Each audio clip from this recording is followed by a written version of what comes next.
মির্জাগঞ্জ পটুয়াখালী থেকে একটি ঐতিহ্যবাহী আধ্যাত্মিক কেন্দ্রকে ঘিরে প্রতিদিনই বাড়ছে মানুষের ভিড়।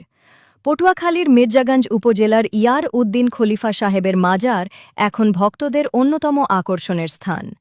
দেশের বিভিন্ন প্রান্ত থেকে মানুষ এখানে আসছেন দোয়া করতে, মানত পূরণ করতে এবং আত্মিক প্রশান্তির খোঁজে সময় কাটাতে।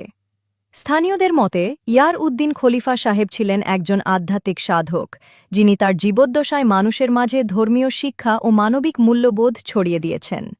তার স্মৃতিকে ঘিরেই গড়ে উঠেছে এই মাজার, যা এখন এলাকাবাসীর বিশ্বাসের একটি গুরুত্বপূর্ণ অংশ।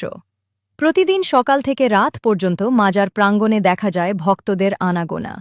কেউ কোরআন তেলাওয়াত করছেন, কেউ বা নীরবে বসে দোয়া করছেন।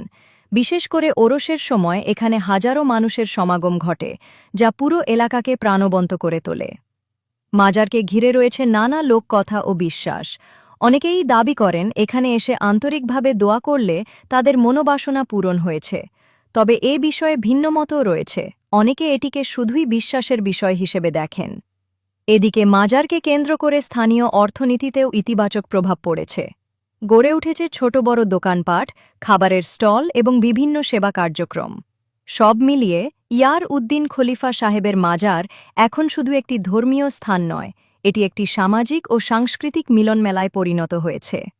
দক্ষিণ বাংলা সংবাদ ফলো করুন। ভিডিওটি শেয়ার করে সবাইকে দেখার সুযোগ করে দিন।